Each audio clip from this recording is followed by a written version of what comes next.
like I heard it over here.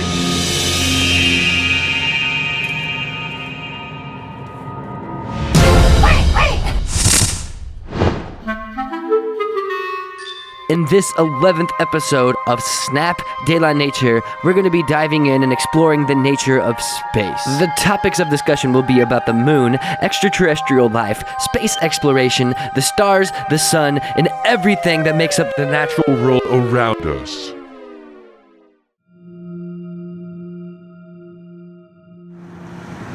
I feel like I've known you my whole life. That's 'cause you have. When I flashed you earlier, when you found me in that shed, our souls merged. Whoa. Alright, how are we supposed to get you to the ship? Just follow your instincts. The answers are within. But hurry up. We have not much time. 1.6 inches. That's how far the moon is being pulled away from the Earth every year. Now, rewind the clock back to 4.5 billion years ago when the moon first formed, and you will find that the moon was only 14,000 miles away from the Earth.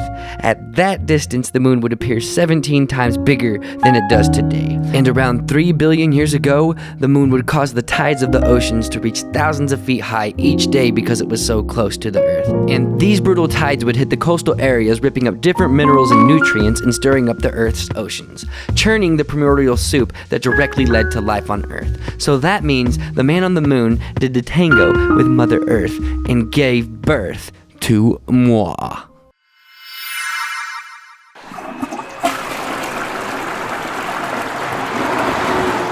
Hey man, do you want to go take a leak before we head out? My body doesn't leak like you humans do, so let's go. We gotta keep moving. What?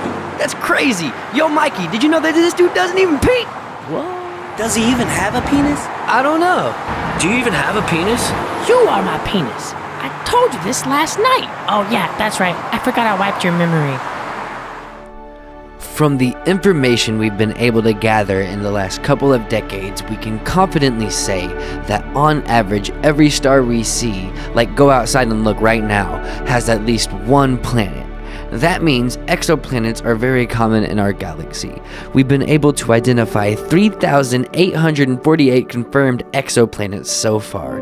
But the crazy part about that is we've only examined a very tiny portion of the stars around us with our current telescopes. But still, we've been able to identify various types of planets, and even planets that orbit sun-like stars that have distances similar to what our planet has to the sun, which is phenomenal.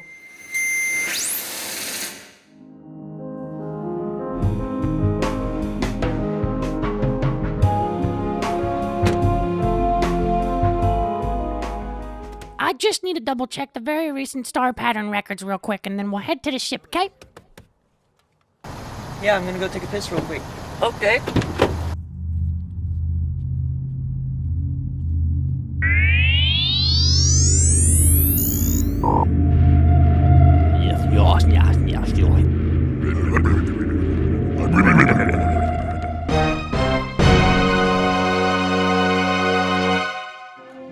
Until the early 1920s, most astronomers believed the Milky Way contained all of the stars in the universe, and that it was the sole galaxy. Boy, were they way off. There's an estimated 100 billion galaxies in the observable universe, some with only a few 100 million stars, and some that have 100 trillion stars. Galaxies tend to clump close to other galaxies around them, forming groups, clusters, and superclusters. The largest structure of galaxies currently recognized is a cluster of superclusters that has been named Laniakea, which contains the Virgo supercluster, which contains the Virgo cluster, which contains the local group, and that contains our galaxy, the Milky Way, full of billions of stars, and one of them we call the Sun.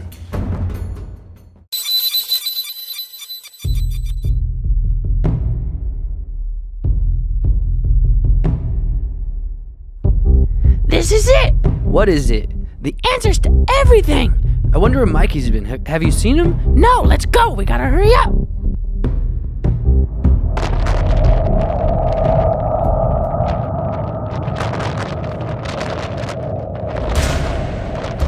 Mikey! What are you doing? Stay out of this, Andrew! What did you just do with my brother? Don't worry, he's safe. Follow me.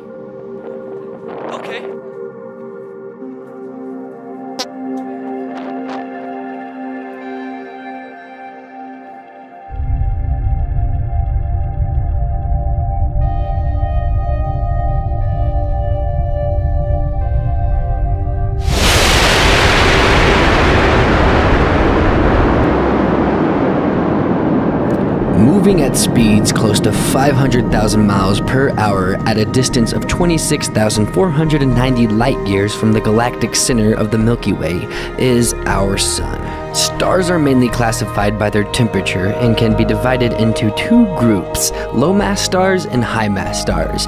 The intense heat and pressure in the cores of stars is what forges the elements that make up you and I and everything around us.